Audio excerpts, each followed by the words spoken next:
Ada yang bilang takdir itu seperti air. Dia mengalir kemanapun celah terbuka.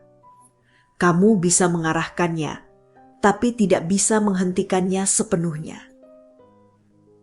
Dan malam itu, ketika Rania duduk di warung kopi pinggir jalan sambil menatap layar ponselnya yang retak, dia tahu bahwa air itu sudah menemukan celah yang sangat dalam di hidupnya. Celah yang tidak akan mudah ditambal kembali. Pesan itu masih terbuka. Masih bisa dia baca. Masih bisa dia tolak. Tapi jari-jarinya tidak bergerak ke tombol hapus. Mereka diam, seperti seluruh tubuhnya diam. Seperti akalnya yang seharusnya berteriak malah memilih bisu. Rania, kamu tidak harus menjawab sekarang. Tapi tolong pikirkan. Aku tidak memintamu untuk mencintaiku. Aku hanya memintamu untuk membiarkan aku membantumu. Dan sebagai gantinya, kamu menemani aku. Sesederhana itu. Sesederhana itu. Kalimat itu yang terus berputar di kepalanya sampai dini hari. Rania Savitri bukan gadis yang tidak punya pendirian. Dia bukan perempuan lemah yang mudah tergoda. Tapi ada hal-hal tertentu dalam hidup yang perlahan-lahan mengikis batas, menggerus keyakinan, membuat orang yang tadinya tegak menjadi pelan-pelan membungkuk, bukan karena dia mau, tapi karena beban di punggungnya terlalu berat untuk ditolak. Bapaknya sakit sejak Rania duduk di semester 3. Stroke ringan dulu, kata dokter. Lalu makin parah. Sekarang bapak hanya bisa berbaring. Separuh tubuhnya sudah tidak mau diajak bekerja sama. Biaya perawatan 1 bulan saja cukup untuk membayar uang kuliah Rania 2 semester. Dan ibu yang selama ini berjualan kue di pasar, sudah tidak sanggup menjalankan lapak sendiri karena harus bergantian menjaga bapak di rumah. Rania pernah bekerja paruh waktu di kafe. Lalu melamar jadi pramuniaga. Lalu menjadi guru les privat untuk 3 anak sekaligus. Semuanya dijalani bersamaan. Bersama kuliah yang tidak boleh ditinggalkan karena beasiswanya bergantung pada nilai. Nilai yang harus tetap di atas 3,2. Nilai yang harus dijaga di tengah tubuh yang kelelahan dan kepala yang sudah terlalu penuh. Tapi ada satu hal yang tidak pernah dia ceritakan ke siapapun. 3 bulan lalu, ada yang mentransfer uang ke rekeningnya. 2 juta rupiah. Tidak ada nama pengirim, hanya nomor tak dikenal. Rania bingung. Dia coba konfirmasi ke beberapa orang, tidak ada yang mengaku. Uang itu akhirnya dia gunakan untuk menebus obat bapak yang sudah 2 minggu tertunda. Seminggu kemudian ada lagi. 5 juta. Kali ini ada pesan singkat. Untuk adik Rania yang baik. Jangan tanya dari siapa dulu. Rania tidak tanya, tapi dia pakai uangnya. Dan begitu seterusnya. Sampai sebulan lalu, seseorang akhirnya memperkenalkan diri. Namanya Hendrik Prasetyo. Umurnya 52 tahun. Menteri Pembangunan Infrastruktur. Wajahnya sering muncul di berita, di spanduk, di poster-poster pinggir jalan yang entah kenapa selalu terlihat lebih muda dari aslinya. Dia menikah. Punya 2 anak dewasa. Dan dia berdiri di depan Rania dengan senyum yang terlalu terlatih. Di sebuah kafe mahal di Sudirman yang Rania sendiri tidak tahu cara membaca menunya. Pertemuan itu bukan kebetulan. Rania tahu itu. Seseorang yang mengirimkan uang selama 3 bulan, tanpa nama pasti punya rencana, pasti punya tujuan. Dan ketika Hendrik duduk di seberangnya dan berkata bahwa dia sudah lama memperhatikan Rania, bahwa seseorang memberitahunya tentang Rania, bahwa dia ingin membantu, Rania tidak merasakan kehangatan. Yang dia rasakan adalah sebuah dingin yang aneh di ujung jarinya. Siapa yang memberitahumu tentang aku? Itu pertanyaan pertama yang keluar dari mulutnya. Hendrik tersenyum. orang baik. Itu bukan jawaban. Tapi Rania tidak mendesak lebih lanjut. Entah kenapa. Percakapan itu berlangsung 2 jam.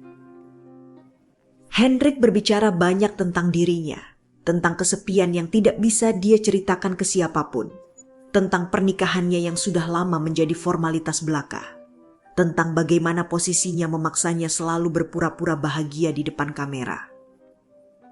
Rania mendengarkan. Bukan karena dia tergerak, tapi karena dia belum tahu harus bilang apa. Sebelum pulang, Hendrik meletakkan amplop di meja. Ini untuk pengobatan ayahmu. Tidak perlu dikembalikan. Tidak ada syarat apapun untuk sekarang. Rania tidak membuka amplopnya di sana. Tapi di dalam taksi pulang, ketika dia membukanya, ada uang tunai 20 juta rupiah dan selembar kartu nama dengan nomor langsung Hendrik. Dia menangis sepanjang jalan pulang. Tapi uang itu tetap dia simpan. Pesan yang semalam itu, pesan sesederhana itu, datang setelah 3 kali pertemuan berikutnya. Makan malam. Pertunjukan biola di gedung kesenian. Kunjungan singkat ke pameran seni yang Rania sendiri tidak mengerti mengapa dia diajak ke sana. Setiap kali tidak ada yang terjadi. Hendrik sopan, menjaga jarak, tidak menyentuh bahkan ujung tangannya. Tapi setiap kali pula ada amplop, ada transfer, ada tagihan bapak yang tiba-tiba lunas. Dan sekarang ada pesan itu. Rania meletakkan ponselnya. Menatap langit-langit kamar kos yang catnya sudah mengelupas. Di sebelahnya ada buku hukum perdata yang belum dia sentuh untuk ujian besok lusa. Di laci mejanya, ada kwitansi rumah sakit yang belum terbayar sebesar 13 juta lebih. Dia pikir tentang ibu yang terakhir dilihatnya menangis diam-diam di sudut dapur.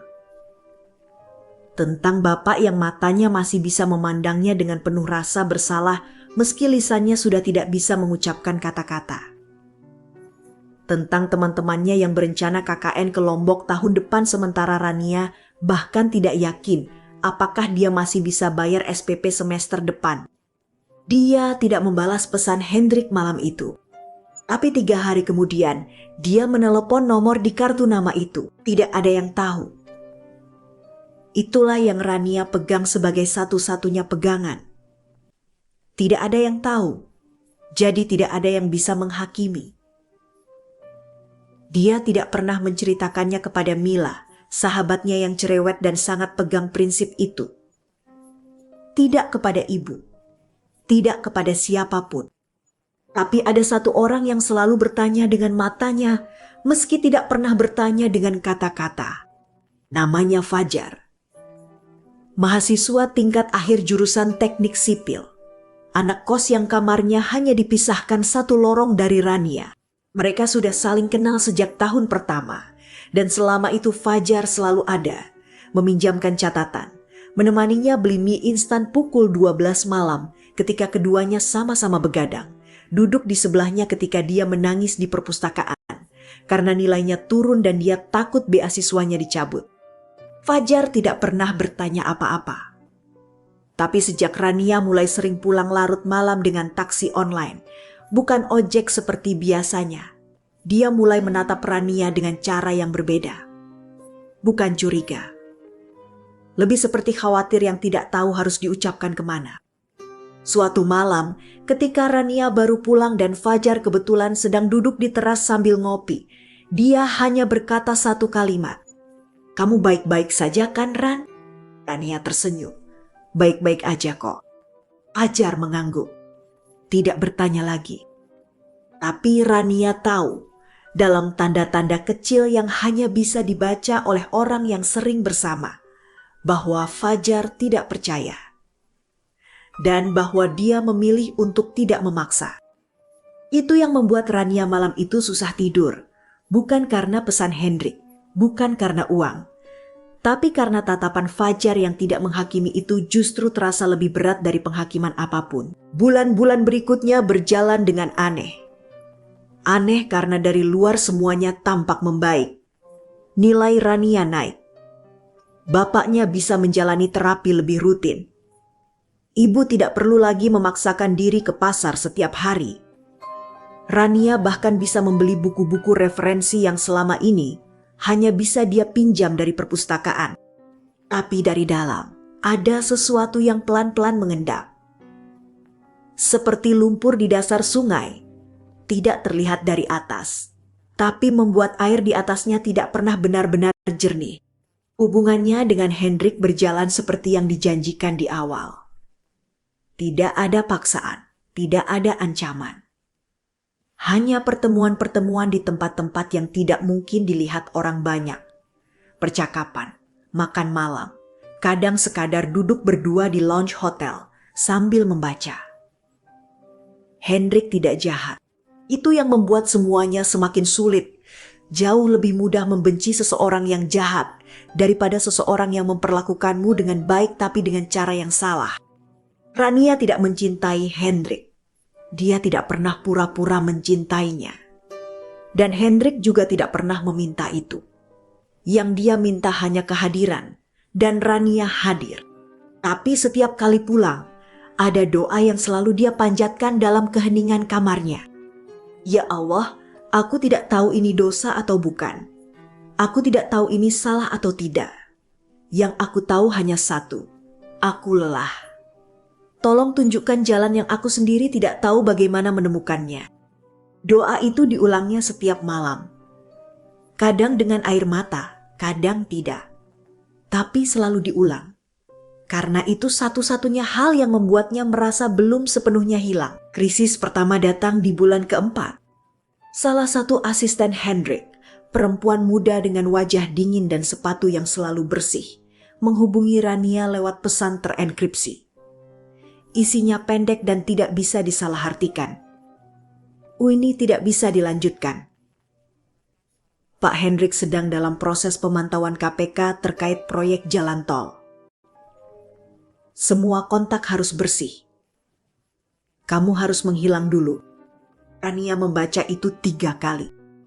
Lalu dia sadar bahwa dia bukan satu-satunya yang tahu tentang semua ini.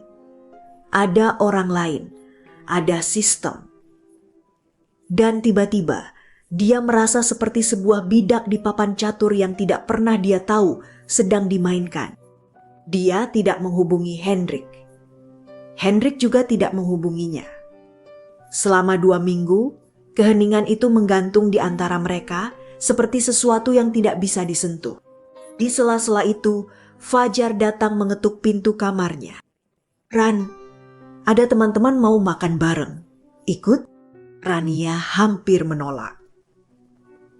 Tapi ada sesuatu dalam caranya berkata yang membuat Rania akhirnya mengambil jaket dan mengikutinya. Malam itu mereka makan di warteg biasa. Mie goreng, tahu, tempe, teh manis hangat yang gelas plastiknya selalu meninggalkan bekas di bibir. Teman-teman bicara tentang sidang skripsi, tentang lowongan kerja, tentang seorang dosen yang terkenal killer, tapi ternyata kocak kalau di luar kelas. Obrolan biasa. Tapi entah kenapa malam itu terasa seperti udara segar yang sudah lama tidak Rania hirup. Di perjalanan pulang, Fajar berjalan di sebelahnya. Tidak banyak bicara seperti biasa. Kamu kelihatan lebih ringan malam ini, katanya akhirnya. Rania tidak menjawab. Aku tidak tanya apa-apa, Fajar lanjut. Tapi kalau suatu hari kamu mau cerita, aku di sini. Rania menoleh ke arahnya. Fajar tidak balik menatapnya. Dia terus jalan. Tangan di saku, dengan cara yang sudah khas Fajar, hadir sepenuhnya tapi tidak memaksa. Rania menahan sesuatu di tenggorokannya sepanjang sisa perjalanan itu. Yang terjadi selanjutnya tidak pernah Rania bayangkan dalam skenario manapun. 3 minggu setelah keheningan itu, Rania mendapat telepon dari nomor yang tidak dia kenal. Suaranya perempuan tua. Tenang. Tapi ada sesuatu di balik ketenangannya yang membuat bulu kuduk Rania berdiri. Rania Savitri. Ya. Siapa ini? Nama saya Sulastri. Saya ibunya Fajar. Rania membeku. Saya ingin bertemu. Tolong jangan ceritakan ini ke Fajar dulu. Pertemuan itu terjadi 2 hari kemudian di warung kecil dekat kampus, bukan tempat yang biasa Rania datangi bersama siapapun dari lingkaran kampusnya. Sulastri adalah perempuan berusia sekitar 60-an, rambut abu-abu yang disisir rapi, kebaya batik sederhana. Matanya seperti mata orang yang sudah terbiasa memendam banyak hal. Mereka duduk, memesan teh. Dan kemudian Sulastri berbicara. "Nak Rania, apa kamu tahu siapa yang pertama kali mengirimkan uang itu ke rekeningmu?" Dunia Rania berhenti sebentar. "Orang baik," kata Pak Hendrik. Sulastri menggeleng pelan. "Bukan Pak Hendrik yang memulai. Pak Hendrik baru terlibat belakangan setelah seseorang membawamu ke perhatiannya." Dia berhenti sebentar. "Yang mengirim uang pertama kali itu anak saya." Rania tidak mengerti. Tidak mungkin. Fajar tidak punya uang. Fajar juga mahasiswa, sama-sama anak kos, sama-sama berjuang. "Fajar?" Sulastri mengangguk pelan. Dia jual motornya. Dan dia jual laptop lamanya. Dia tidak cerita ke siapa-siapa, termasuk ke saya. Saya baru tahu dari adiknya yang tidak sengaja dengar dia bicara sendiri di telepon. Rania tidak bisa berkata apa-apa. "Tapi itu bukan yang ingin saya sampaikan," Sulastri lanjut. Tangannya menggenggam cangkir teh itu pelan. "Yang ingin saya sampaikan adalah ini." Dia merogoh tas kecilnya dan mengeluarkan sebuah amplop coklat. Di dalamnya ada beberapa lembar kertas yang sudah agak lusuh di tepinya. "Ini surat dari ayah Rania. Ditulis waktu ayah Rania masih sehat, sebelum sakitnya parah." Rania menatap amplop itu. "Kenapa ada di kamu, Bu?" Sulastri tersenyum. Dan senyumnya itu, Rania tidak bisa menjelaskan kenapa. Terasa seperti senyum seseorang yang sudah menyimpan sesuatu terlalu lama dan akhirnya lega bisa meletakkannya. Karena ayah Rania dan suami saya, almarhum ayah Fajar, adalah sahabat lama. Lebih dari sahabat. Mereka bersaudara angkat. Dan sebelum meninggal, almarhum suami saya menitipkan satu pesan ke Rania melalui saya, bahwa keluarga kami akan selalu menjaga keluarga Rania. Apapun yang terjadi, mereka duduk, memesan teh. Dan kemudian Sulastri berbicara. "Nak Rania, apa kamu tahu siapa yang pertama kali mengirimkan uang itu ke rekeningmu?" Dunia Rania berhenti sebentar. "Orang baik," kata Pak Hendrik. Sulastri menggeleng pelan. "Bukan Pak Hendrik yang memulai. Pak Hendrik baru terlibat belakangan setelah seseorang membawamu ke perhatiannya." Dia berhenti sebentar. "Yang mengirim uang pertama kali itu anak saya." Rania tidak mengerti. Tidak mungkin. Fajar tidak punya uang. Fajar juga mahasiswa, sama-sama anak kos, sama-sama berjuang. "Fajar," Sulastri mengangguk pelan. "Dia jual motornya. Dan dia jual laptop lamanya. Dia tidak cerita ke siapa-siapa, termasuk ke saya. Saya baru tahu dari adiknya yang tidak sengaja dengar dia bicara sendiri di telepon." Rania tidak bisa berkata apa-apa. "Tapi itu bukan yang ingin saya sampaikan," Sulastri lanjut. Tangannya menggenggam cangkir teh itu pelan. "Yang ingin saya sampaikan adalah ini." Dia merogoh tas kecilnya dan mengeluarkan sebuah amplop coklat. Di dalamnya ada beberapa lembar kertas yang sudah agak lusuh di tepinya. "Ini surat dari ayah Rania. Ditulis waktu ayah Rania masih sehat, sebelum sakitnya parah." Rania menatap amplop itu. "Kenapa ada di kamu, Bu?" Sulastri tersenyum. Dan senyumnya itu Rania Tidak bisa menjelaskan kenapa. Terasa seperti senyum seseorang yang sudah menyimpan sesuatu terlalu lama dan akhirnya lega bisa meletakkannya. Karena ayah Rania dan suami saya, almarhum ayah Fajar, adalah sahabat lama. Lebih dari sahabat, mereka bersaudara angkat. Dan sebelum meninggal, almarhum suami saya menitipkan satu pesan ke Rania melalui saya, bahwa keluarga kami akan selalu menjaga keluarga Rania. Apapun yang terjadi, keesokan paginya Rania mengirim pesan ke Hendrik. Pendek. Pak, saya minta maaf. Saya tidak bisa melanjutkan ini. Saya minta maaf sudah membiarkan ini berjalan sejauh ini. Hendrik membalas 1 jam kemudian, hanya 3 kata. Saya yang minta maaf. Rania tidak membalas lagi. Dia menutup aplikasi itu dan menghapus nomornya. Lalu dia duduk di meja belajarnya dan mulai menghitung. Uang yang masih ada. Tagihan yang belum terbayar. Semester yang tersisa. Skripsi yang belum dimulai. Semua itu ada di depannya seperti tembok yang tinggi. Tapi kali ini rasanya berbeda. Kali ini temboknya masih tinggi tapi tidak lagi terasa mustahil. Karena dia tidak sendirian. Dia tidak pernah sendirian. Mendekati malam itu, ada ketukan di pintu kamarnya. Rania sudah tahu suara ketukan itu. 2 kali, berhenti. 1 kali lagi. Cara Fajar mengetuk pintu yang tidak pernah berubah sejak tahun pertama. Rania membukakan pintu. Fajar berdiri di sana dengan 2 gelas plastik kopi sachet. Wajahnya biasa saja, tidak ada ekspresi dramatis, tidak ada sorot mata penuh makna yang dibuat-buat. Hanya Fajar yang selalu seperti itu. Begadang, tanyanya. Kayaknya iya. Dia menyodorkan 1 gelas. Rania menerimanya. Mereka duduk di depan pintu kamarnya.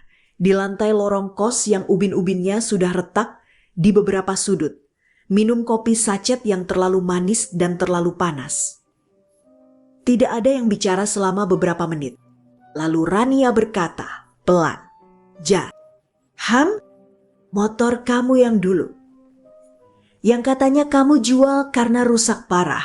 Fajar tidak menjawab langsung. Dia meniup kopinya dulu. Siapa yang cerita? Tanyanya akhirnya. Ibumu.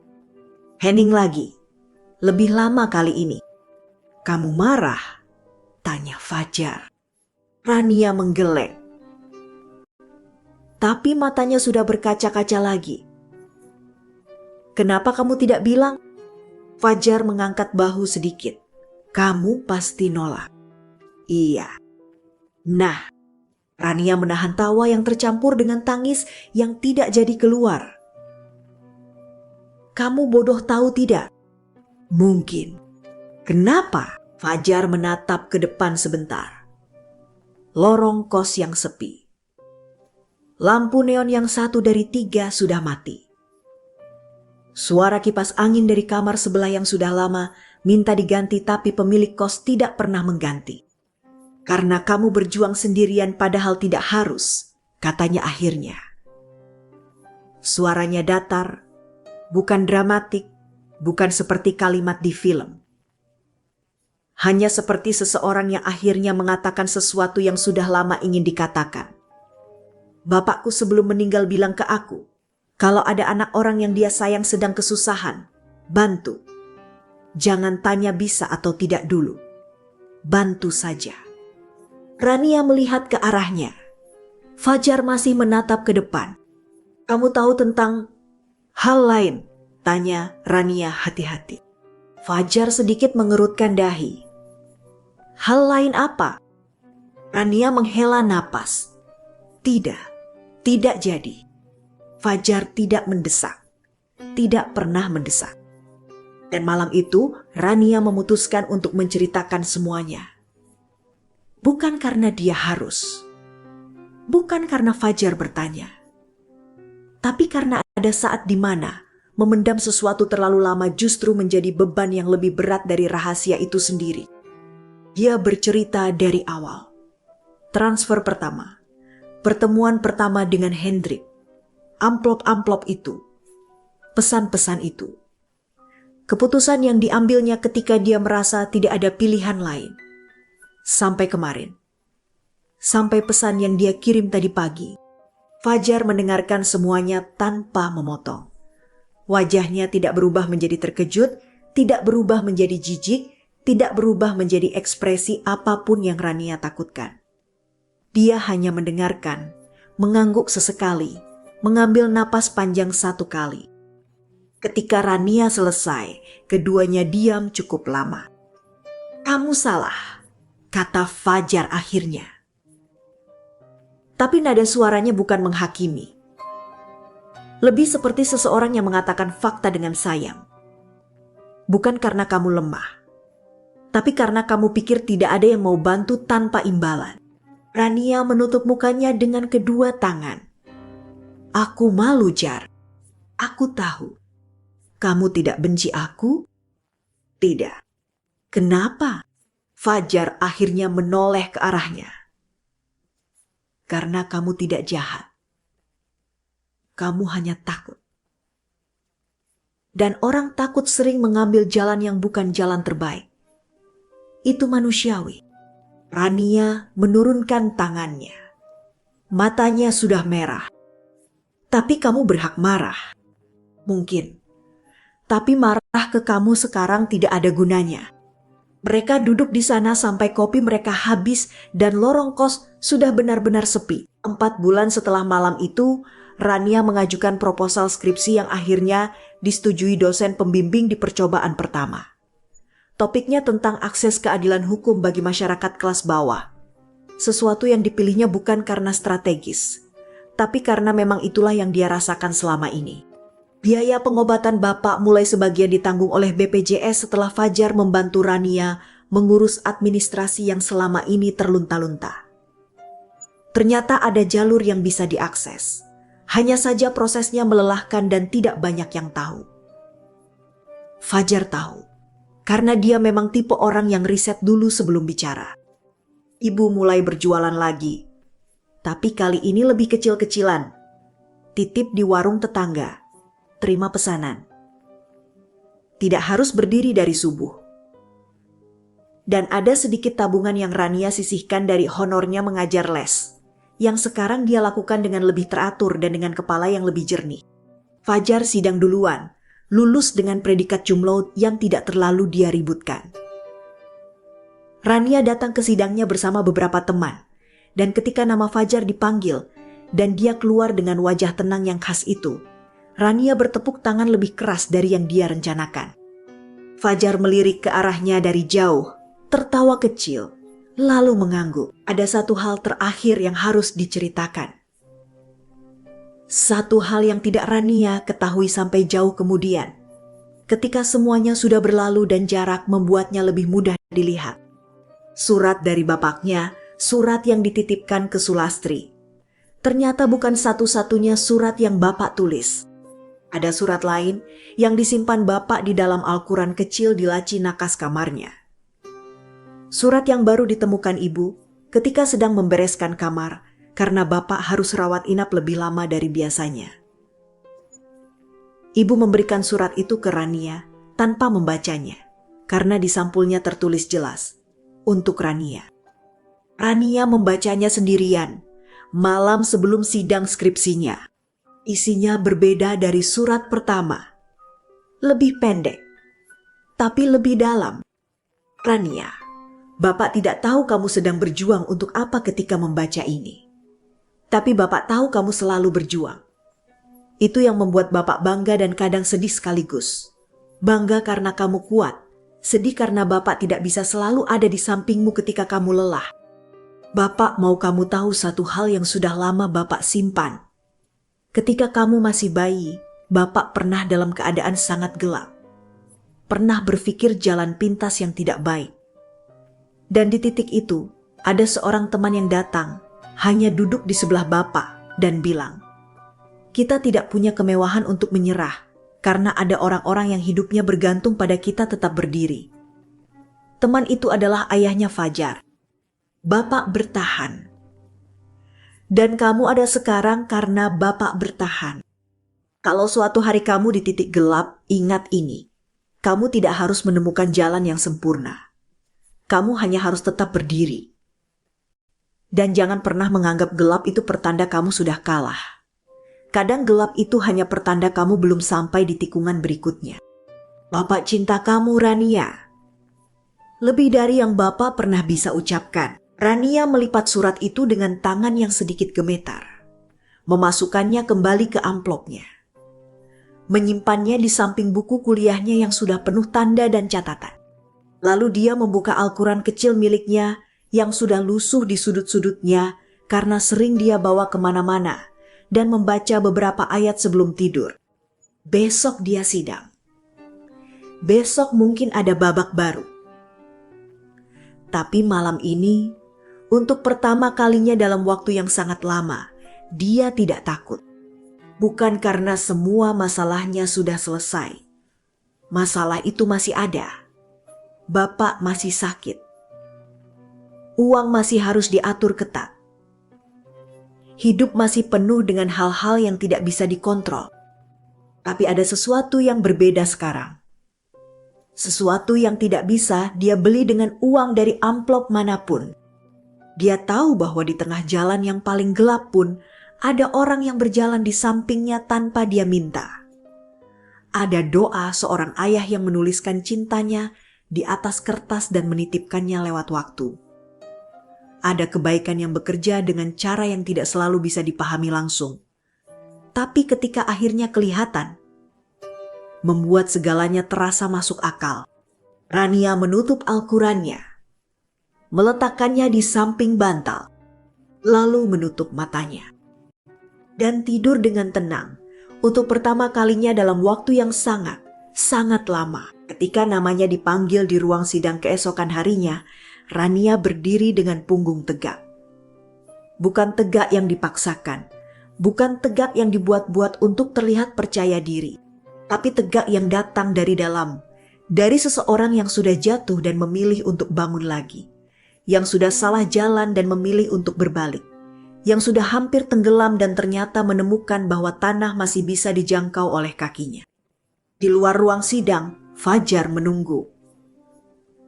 Dia tidak tahu isi dua surat itu.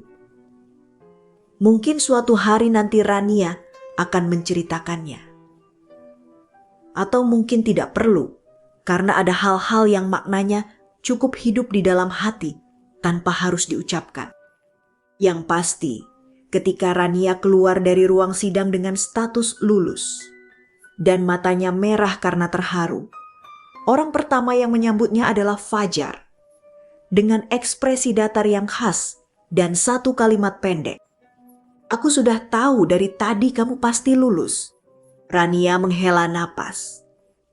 Kamu menunggu berapa lama? Dari tadi pagi. Rania menatapnya.